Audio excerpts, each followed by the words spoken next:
If you're watching this video, there's a really good chance that you're considering at least moving to Dripping Springs, Texas. But what I want to walk you through in this video is a version of Dripping Springs that you are not going to find in any relocation guide, and you're not going to find on anybody's website, including my own. Because the truth is, Dripping Springs could be an absolute dream move for you, or it could be a series of surprises that nobody ever warned you about. So let's start with the basics. First of all, neighborhoods are not a one-size-fits-all here. We have got so many different types of neighborhoods in all different parts of the town. I mean, you've got everything from first-time home buyer under $400,000 to, I know there's a couple of neighborhoods where the lot alone will cost you $1 million, and you're probably going to be building a $5 million house just to get into the neighborhood. If you're wanting room to stretch out, you're going to be able to find that all throughout the area, all the way from Austin out to Johnson City, everywhere out there. So if you're looking for room to stretch out, great, we've got that for you. What comes along with wanting to stretch out is you're going to deal with wells, you're going to deal with rainwater catchment, you're going to deal with septic systems,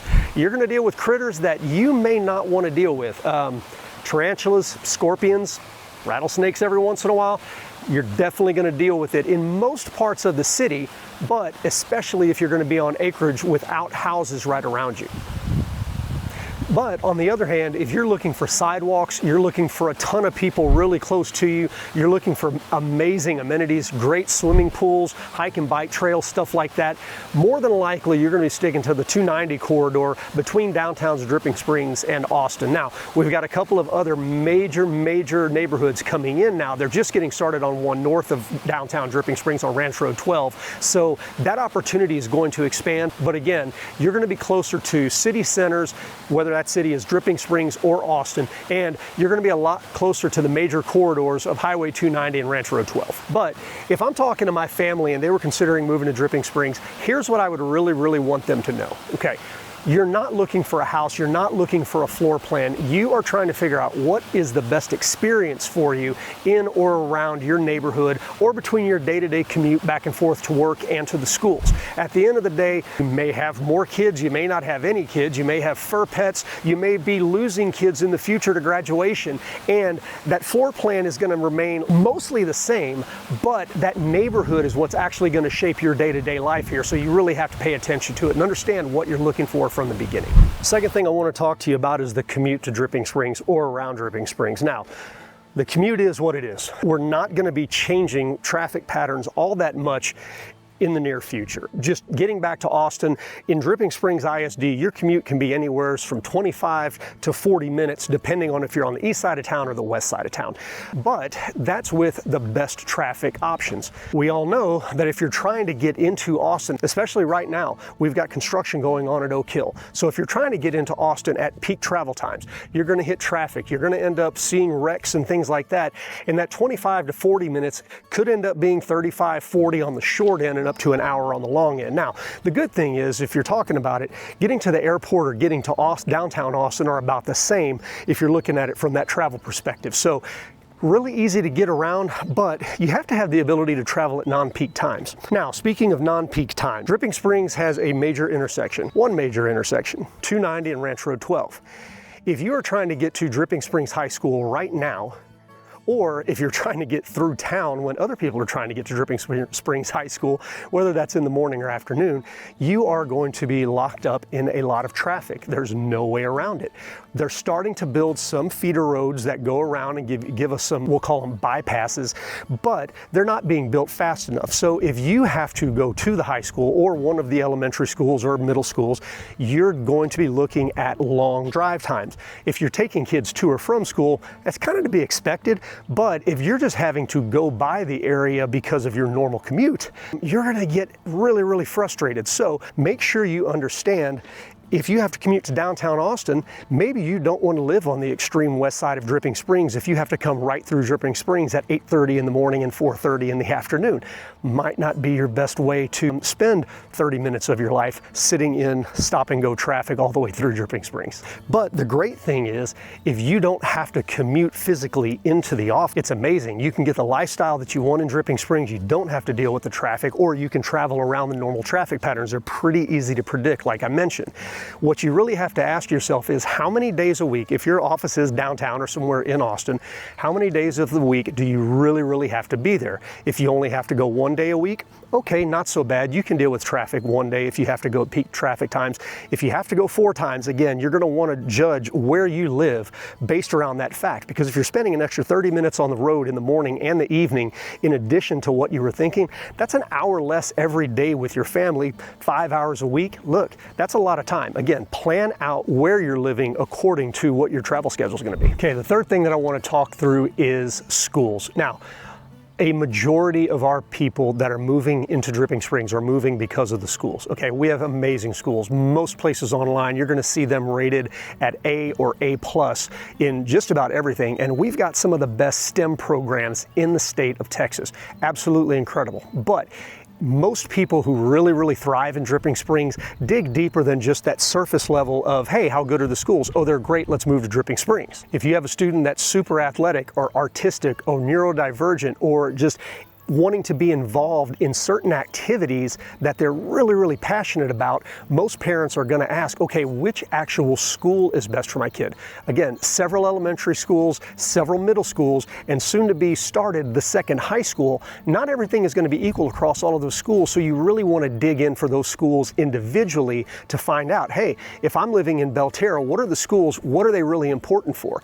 If I find a school that I want to live in because my kid might be wanting to do theater, okay, find the best school for that and then change what you're shopping for based on that school area or that zoning for that school. Again, you're going to be shaped by where your kids are going to school or where you're living, not necessarily by a floor plan. And here's a simple tip, and if you're visiting in the summer, it's a little bit more difficult, but don't just go to the school during the school times and take a little walk around campus.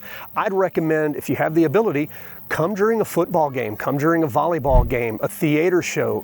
If you are coming during the summer, find out what camps are ongoing at the school, and especially if there's a camp that your kid is interested in, and then go visit during those times and take a look. What kids are showing up? What parents are showing up? What is it like to interact with those people? If you reach out to the school, they're going to help you with this, because at the end of the day, the schools here are great and they want you to have a great experience and they want it to be a great fit for you. So just ask them, hey, my kid is involved in X, really loves it. Do you have a camp that's going on that we can visit, just to kind of get a feel for who the people are teaching that, and to see if it's a good fit for your kid. And the other thing to note is, as fast as Dripping Springs is growing, school boundaries shift. Like I said, we're about to start building a second high school, so that's going to shift where the kids are going between original Dripping Springs and Dripping Springs number 2.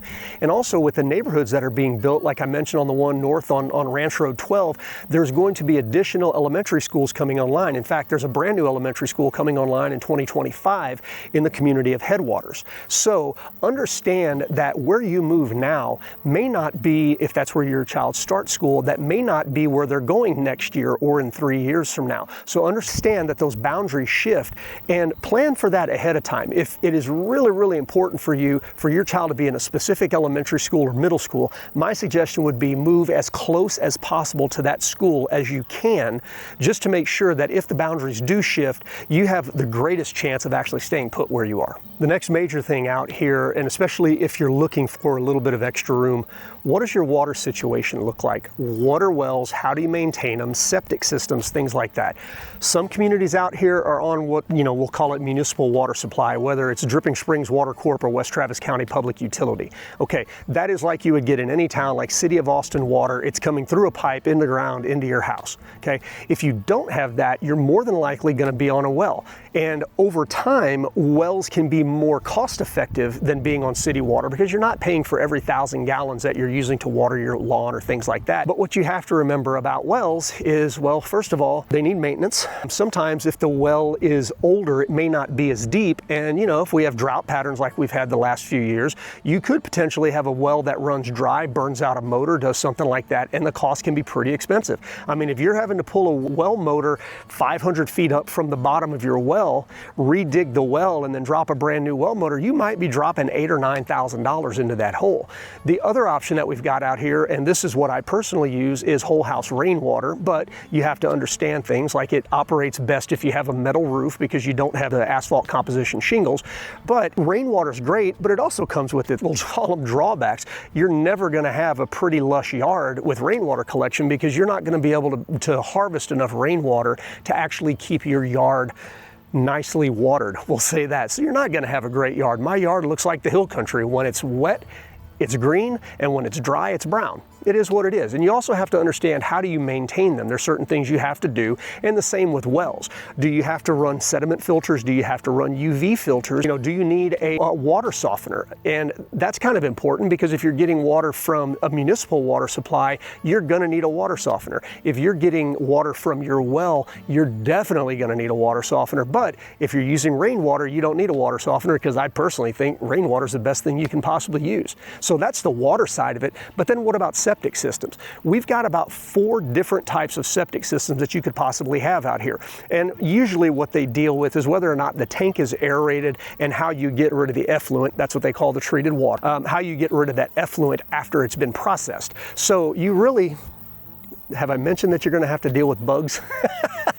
Back to the septic, you really have to understand, how do you maintain a septic system, because some of them you have to keep on a schedule with a contractor to come and check them every 6 months. Some of them you don't need that, depending on the age. So again, knowing all of these things up front is super important. And if you don't want to have to deal with that stuff, then you need to look for land that does not have a septic system or a well. You need to look something that, the water is just like in the city of Austin, where you flush the toilet and it goes to the wastewater supply company.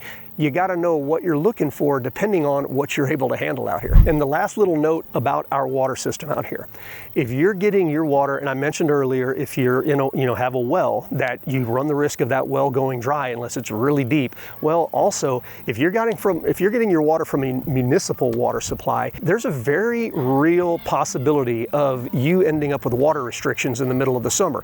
The more people that move out here, the more difficult it's going to be to keep everybody satisfied with water, and so they're going to limit your use of water. So if you imagine having just this green, beautiful, pristine lawn year round, you really need to pay attention to what these water restrictions look like, and can you actually do that? Me personally, again, I don't water my yard because I'm on rainwater and I don't have that much water, but look into native landscaping, look into xeriscaping. Personally, I think all the neighborhoods out here should tend to give credits for people that are willing to xeriscape their lawn so that they use less water.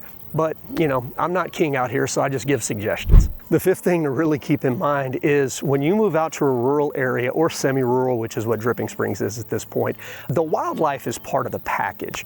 You're gonna see the cute deer. Right now, I've seen fawns on the ground. It's amazing. Get to see the squirrels. You get to see all the fun things: roadrunners, armadillos, skunks, porcupines. Yep, we've got porcupines out here. You ought to see a dog with a face full of porcupine quills. Scorpions, big spiders, tarantulas, black widows, brown recluses.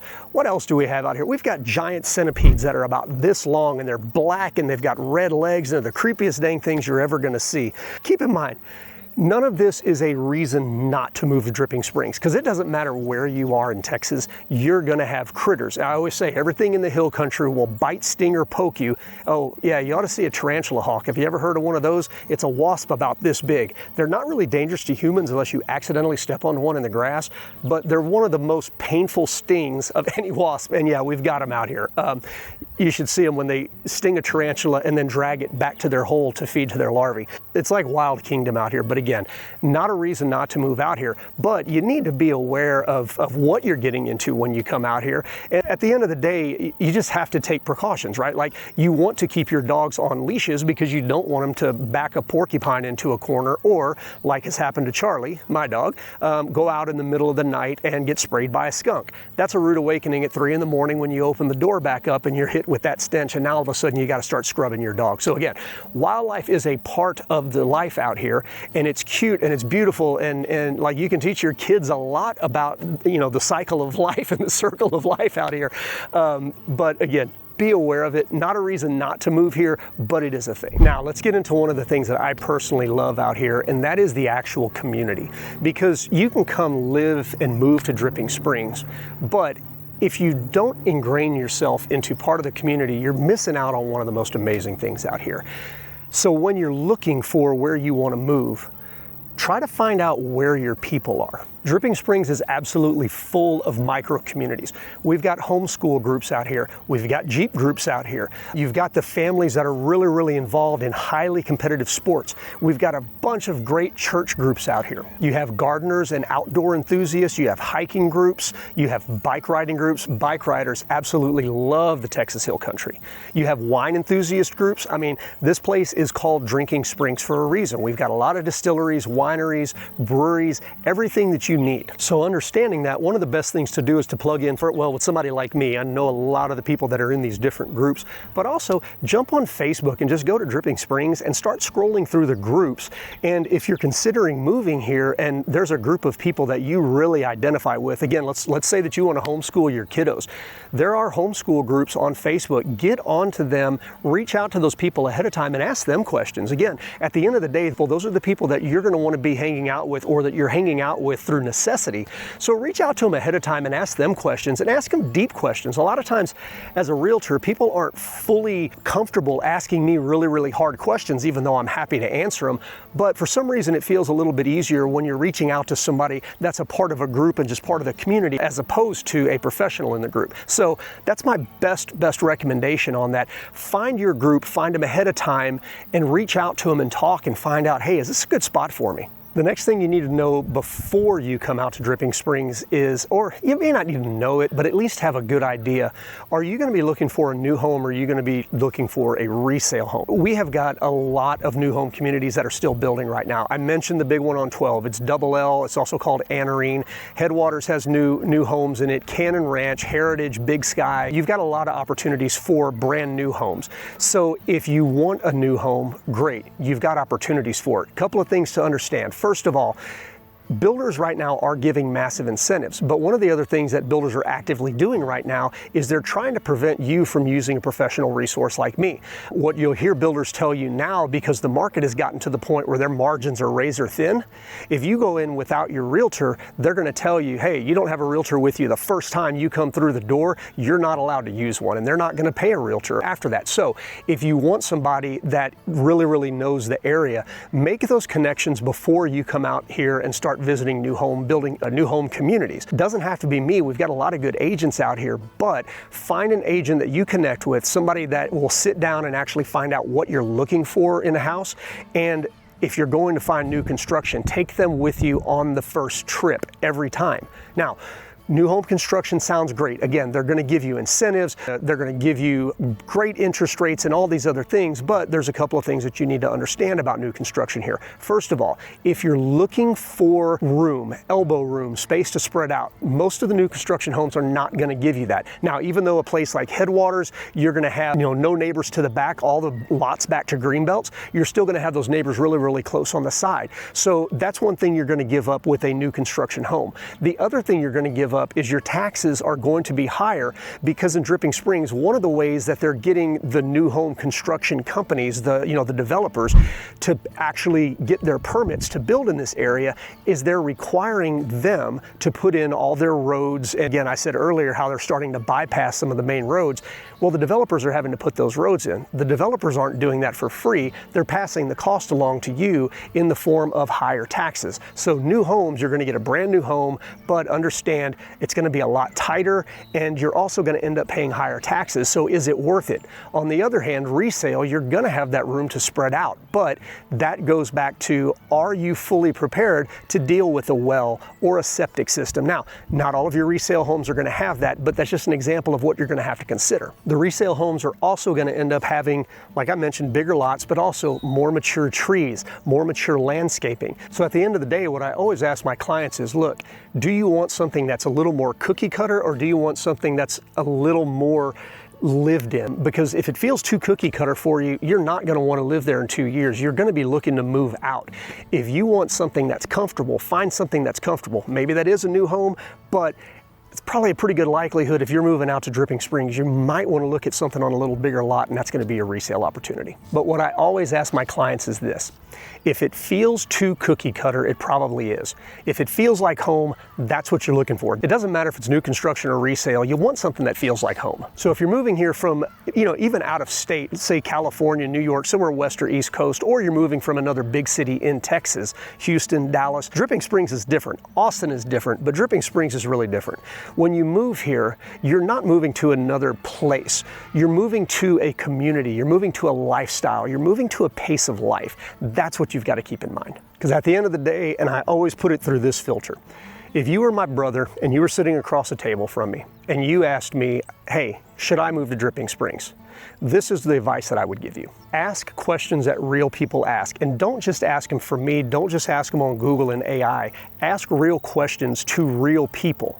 And you're not really going to find out much about a community with Zillow filters, just letting you know. Second thing is, visit at different times of the day. I know if you're coming in from out of state, your time is going to be short, and you're going to want to see what there is to see in the hill country and things like that. But come through at different times of the day, and also come through at different times of the week. Thursday at noon is going to look a lot different than Saturday at noon, and Tuesday at 7 o'clock is going to look a lot different than at 7 o'clock on a Friday. So make sure you're getting a full experience of what it's like to live here, not just an in and out, oh, that place is cute, I think I want to move there. Third thing is, and I mentioned this in the first one, talk to real people. Don't just talk to people like me that sell the community, okay? I can tell you the highs, I can tell you the lows, but at the end of the day, I don't have kids. I can't tell you exactly what it's like having a 7-year-old and trying to get them in a line for, for an elementary school. So you need to talk to other people. Now, I've got clients that live here that cover all spectrums of society. So if you need to talk to somebody like that, reach out to me. I can put you in contact with them. But